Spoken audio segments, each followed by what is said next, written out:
do it all the time. It's the next best thing.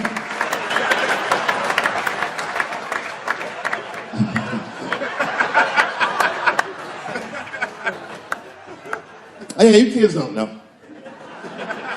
Your generation is just determined to be angry, mad. Everybody's mad.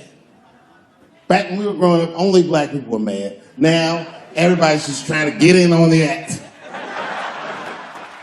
I try to think to myself, when did everyone get mad? And then I realized this happened before we were born.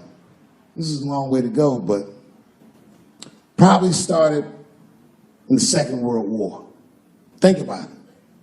All these black men, millions of black men, leave the United States for the first time, go over to Europe with America's armed forces and fight the Nazis and make more money fighting the Nazis than they ever dreamed they would make in the United States. And a lot of those men, while they were in Europe, just to be real, not to be crass, a lot of them probably got their dick sucked by white women.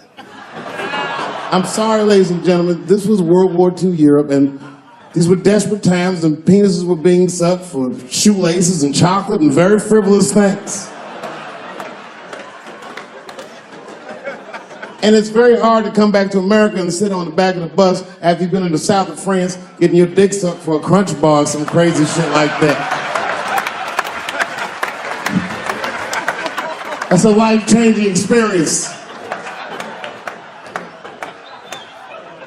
And while that was happening in Europe, here in America, for the first time, women entered the workforce en masse by the millions. All the men were gone. Someone had to run the factory. The ladies did it.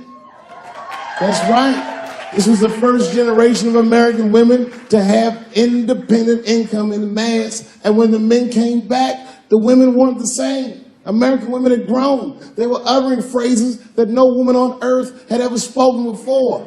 Things like no and shut the fuck up and I don't feel like it.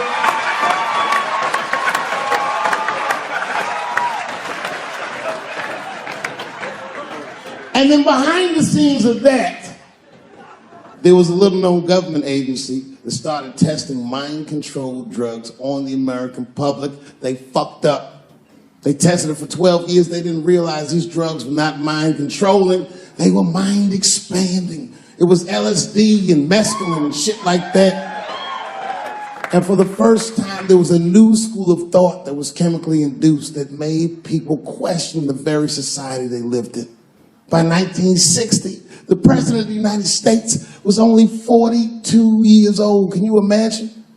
DMX is older than that.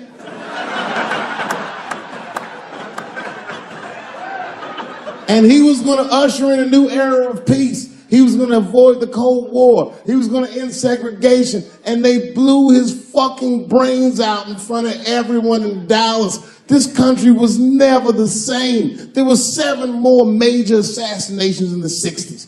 Anyone that stood up and said anything was shot down the streets like a fucking dog. Kennedy, King, X, Evers, on and on. You didn't even have to be famous.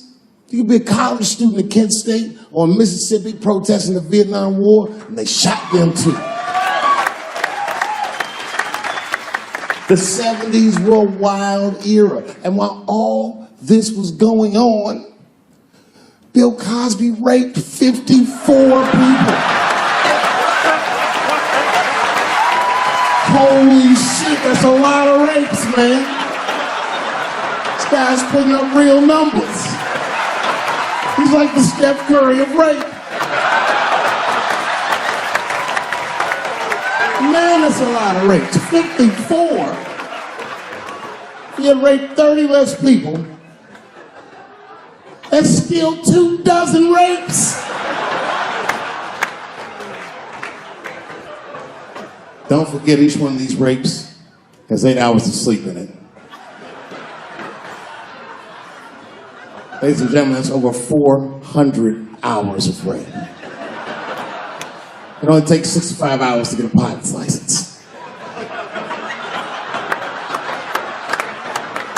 If rapes were aircrafts, this nigga's Top Gun for sure.